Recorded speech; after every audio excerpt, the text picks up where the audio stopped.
Alright, welcome back physicists. So we're going to do part B of this experiment now. So part B is going to involve changing the number of turns per metre rather than changing the current. So we're going to keep the current the same the whole time, it'll be 1.5 amps, and we're going to change the number of turns per metre. So I'm not going to change the number of turns within the Slinky. I'm going to leave that at 100. What I'm going to do is change the distance. Okay, so I'm going to compress it and expand it, but we'll always have 100 turns. At the moment, you probably can't see the far end of it, but I've stretched this out to 2 metres. So your number of turns in the Slinky in your table will be 100. Your length of the solenoid for this part will be 2 metres. And then turns per metre, again, will be the number of turns divided by the number of metres. So 100 turns divided by 2 metres. And so what we're going to do is have a look at how the number of turns per metre affects the magnetic field again. So, again, my switch, we'll put this up to 1.5 amps.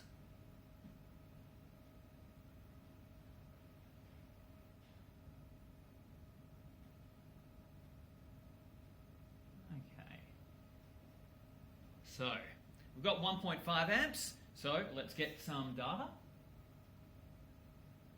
Oh, actually, before I do that, I've just realised that when you move this around, the zero reading can be a little bit messed up. So, I'm just going to zero this.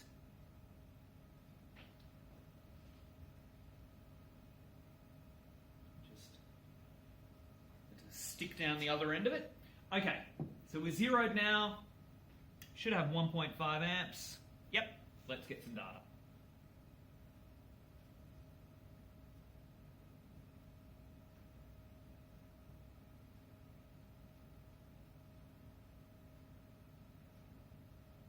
Okay, so at 2 metres, so our length is 2 metres, our minimum reading was 0.102,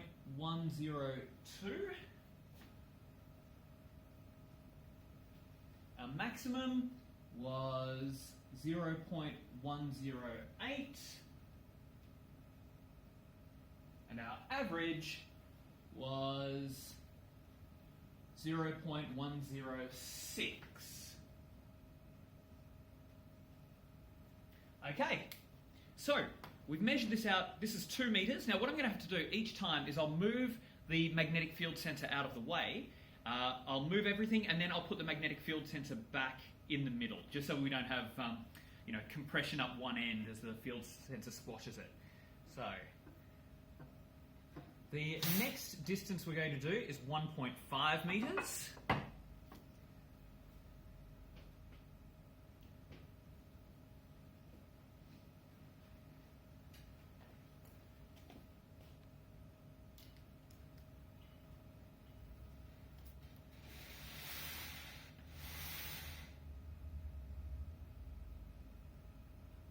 Okay, and that is about there.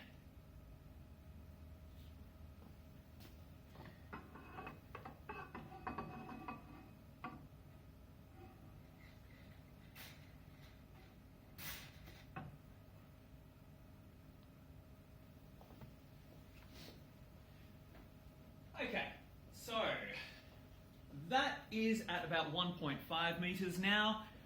So again, I'll zero it, because again, see our zero reading's gone a little bit off? Just every time you move it, it goes a little bit weird. Okay, so got our zero reading. Now current's dropped a little bit. I'm going to put that back up. 1.5. Okay. And let's get our data.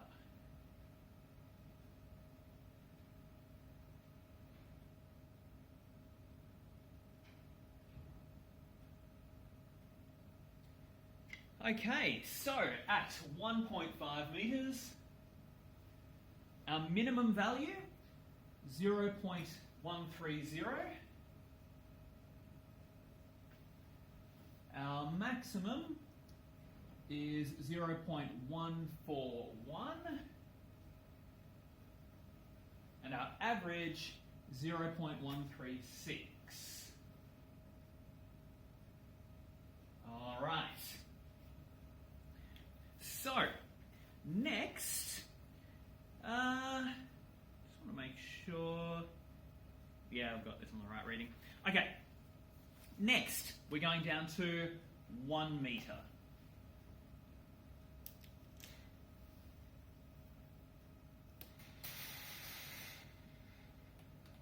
Okay, so that's what I was talking about with the sensor getting compressed, or the Slinky getting compressed against the sensor.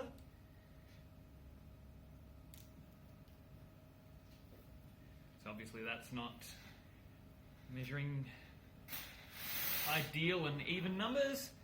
Okay, so that is just over a metre actually. Let's do this properly. There.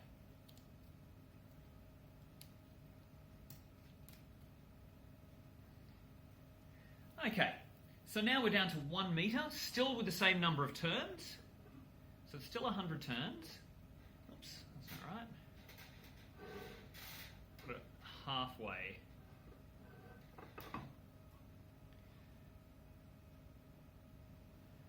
Okay, I don't need to re-zero that. That looks still pretty good. So we'll check our current.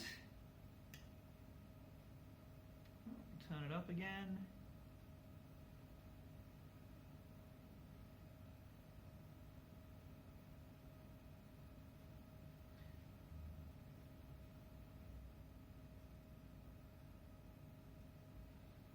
So I think what happens with the current is when I move this, it affects the resistance in small ways, meaning the current changes. All right, so there we are.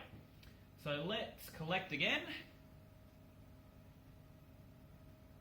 So this is the 1 metre reading.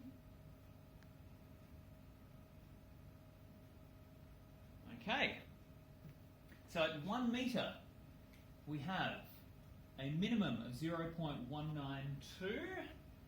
1 metre, 0.192.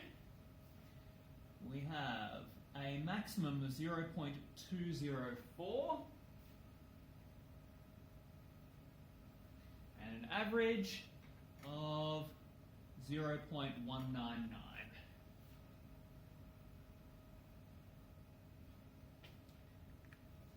Okay, final one is half a metre.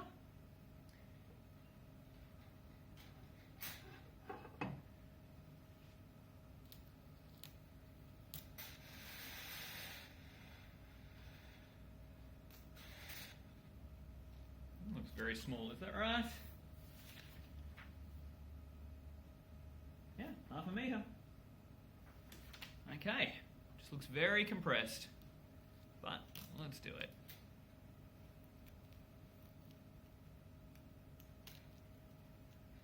So half a metre is about there.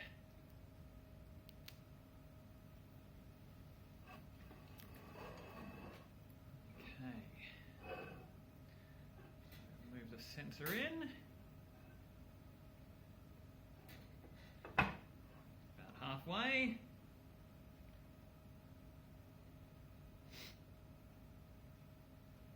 Okay. Same thing. So, how's our zero reading? It's okay. Could be better. There we are. Our current. Let's change a little. Move it back up. There we are. Okay. Let's see this one.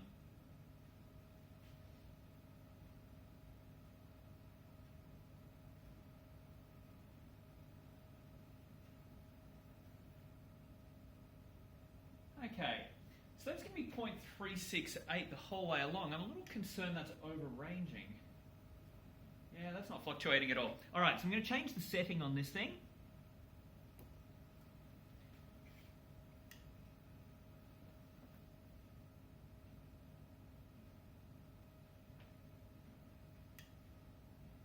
Yeah, you can see that's quite a bit higher. Now this one we do need to re-zero because when you change the setting it throws it off. So we'll re-zero that. Okay, So now, it's moved already.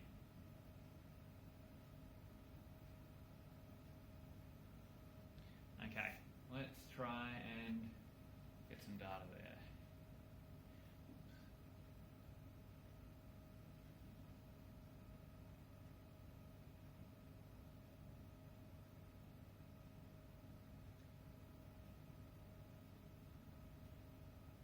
Okay, so here our minimum is 0.337, 0.5, 0.337. Our maximum is 0.506. Okay, so this is going to fluctuate a lot more because we're on a less, I guess, a greater range setting. So it's going to jump around a little more, but it allows us to have larger numbers in there. And the last one, the mean is 0.384.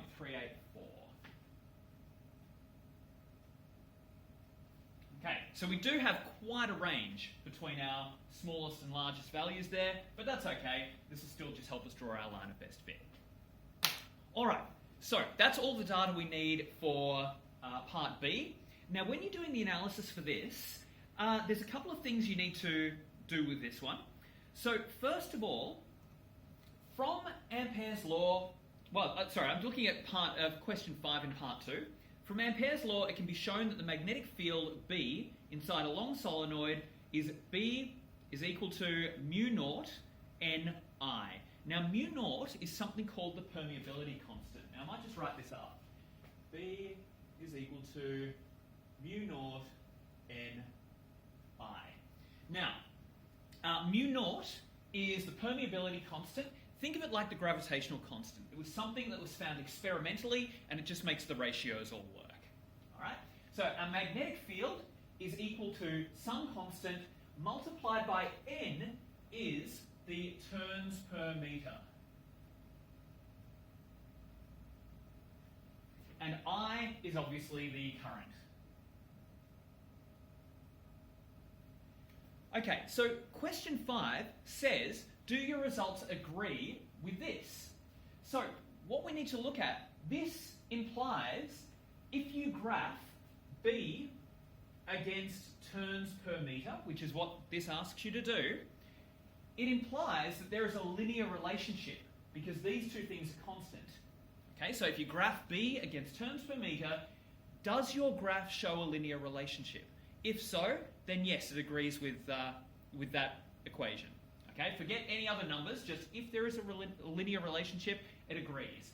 Now, just be careful, turns per meter is not the same as the length. Okay, so remember, on your sheet, you'll have your length here, your turns per meter will go in the next column. So while I've put length up in the table here, you won't graph length, you're graphing turns per meter against magnetic field strength. All right? So, be very careful of that. So, for question 5, does that agree? For question 6, you need to... question 8. I don't know what's happened to question 6 and 7. For question 8, you need to calculate mu naught from your line of best fit. Okay? So, it might help you to rewrite this in the form of y equals mx. So, B is equal to, just rearranging these a little bit, so n was what we changed, n was our x value, so m should be equal to mu naught I. Okay, so your gradient should be equal to mu naught multiplied by I. So if you take the gradient from your line of best fit, divide it by the current, divided by that, you should be left with mu naught. So that's what you need to find in that section of your experiment. How close do your results match up with the accepted value of mu naught? Now the accepted value is in your it's in your sheet, but I'll write it up for you anyway. It's 4 pi times 10 to the negative 7. So that's the accepted value. So how close to our results that we've measured up here, when you take the gradient and divide it by the current, how close do we get to that? And that's where you need to write in your experimental errors and calculate how far off we were. Okay? So, that's basically the demonstration. I will send out this sheet today along with this video. This will be due in at the end of the holidays, so make sure you get it finished by then. Until then, if you have any other issues, please contact me, email. I encourage you all to have a go at Teams. Just, get on, have a look around, post something if you like, just to get used to the whole concept of it. But it is something that's going to be useful if worst comes to worst and we do have to do some remote lessons. Okay, so we will be using Teams if that's the case. So get on, have a look around, make sure you're okay with using it. Apart from that, let me know if you have any issues, and hopefully I'll see you all at the beginning of term 2. All right, thanks everyone.